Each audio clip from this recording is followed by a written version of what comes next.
Bismillahirrahmanirrahim. Assalamu alaikum dear 10th class. How are you? I hope that you all will be fine.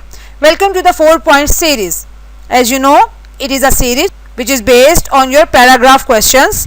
Write a paragraph. This is your question number 5 and you attempt this question for 15 marks. So it means it is a very important question.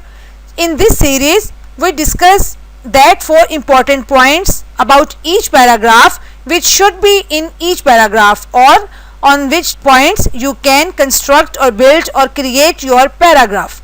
We have discussed in the part 1 your first paragraph, my school. Today we are going to discuss Girl Guide. First point, what is Girl Guide? Tell that it is a British organization of girls. Second, who founded it? It is founded by Baden-Powell and his sister Lady Agnes, and time in 1910. Number 3, the main objectives of this organization. कि इस organisation के क्या main objectives हैं, आपको इसके बारे में पता होना चाहिए. So give this topic a further reading on net or do some research work on it. Then you will gain definitely a good material or sufficient material to write a paragraph on Girl Guide. So you should be well known about the Girl Guide, its objectives, its purpose, and what is this organization and how it works. ये हो गए आपके वो 3 points. सबसे पहले आपने बताया British organisation है, लड़कियों के लिए है. सेकेंड नंबर पे हमने ये डेफिनेटली बताना है किसने बनाई, कब बनाई. फिर आगे इसके मेन ऑब्जेक्टिव्स कि इस मूवमेंट को बनाने के क्या ऑब्जेक्टिव्स थे, क्या है जी. वो यहाँ पर मेंशन्ड है कि टीनेज गर्ल्स को कॉन्शियस किया जाता है उनकी रिस्पॉन्सिबिलिटीज के बारे में. फिर गर्ल गाइड्स जो हैं उन्हें एक वैरायटी ऑफ प्रोग्राम दिया जाता है जिसके जरिए वो अपने कैरेक्टर को शेप देती हैं. इस तरह की कुछ डिफरेंट रिस्पॉन्सिबिलिटीज जो हैं उनको दी जाती हैं जिसकी वजह से वो डिफरेंट टास्क को अचीव करने के बाद काफी कुछ सीखती हैं. देन इट्स रिजल्ट्स 4 नंबर पे कि इसको बनाने के जो रिजल्ट्स हैं क्या वो गेन होते हैं. तो जी हाँ, a girl guide learns house hold skills, जैसे कि कुकिंग है, निटिंग है, स्टिचिंग है, प्लानिंग है और मेंटेनेंस है. तो ये वो तमाम चीज़ें जो घरों में मदर्स अपनी बच्चियों को सिखाती हैं. तो ये एक ऐसी ऑर्गेनाइजेशन है जो लड़कियों को ये तमाम चीज़ें ऑफिशियल लेवल पर भी सिखाती है. वो मिलती हैं दूसरी गर्ल गाइड्स के साथ, एक दूसरे के साथ अपनी नॉलेज का, अपनी इंफॉर्मेशन का तबादला करती हैं, एक्सचेंज करती हैं, उन्हें शेयर करती हैं.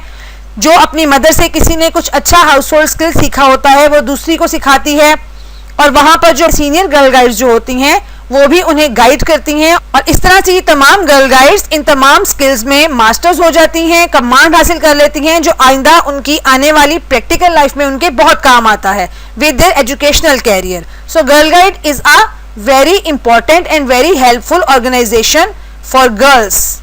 ठीक है, तो आपको इन 4 पॉइंट्स को अच्छे से तैयार करना चाहिए और इसके बाद इन 4 पॉइंट्स को अपने सामने लिख के रख लें अपनी नोटबुक पे, एंड देन क्रिएट और राइट योर ओन पैराग्राफ कि इन 4 पॉइंट्स को आपने फर्दर कैसे इलेबोरेट करना है, और इस तरह से आप खुद से अपना पैराग्राफ लिखें ताकि आपकी अच्छी सी प्रैक्टिस हो जाए जिस काम के लिए ये पैराग्राफ्स आपके सिलेबस में शामिल किए गए हैं.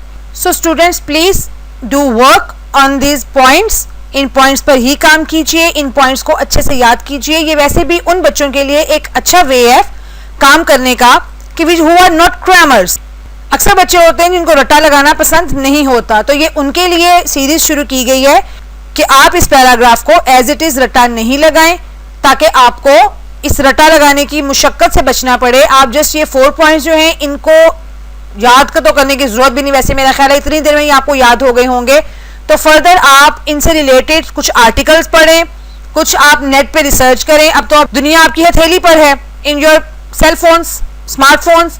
तो आप रिसर्च करके इनसे रिलेटेड मटेरियल निकालें. याद रखें, practice makes a man perfect. लिखने के बाद किसी अच्छे टीचर को उसको चेक करवा लीजिए. जो भी आपके घर में बड़ी बहन, भाई या कोई भी हैं, या कोई अच्छा ट्यूटर है आपका, तो आप उससे उसको चेक करवा लें.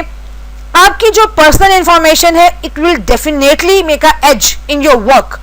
आपके काम के अंदर वो डेफिनेटली एक एज क्रिएट करेगी आपकी अपनी पर्सनल एफर्ट्स जो हैं.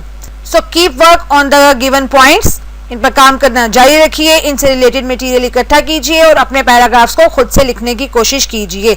इंशाल्लाह we will meet in the next part. with your next paragraphs. Take care of yourselves. Assalamu alaikum wa rahmatullah.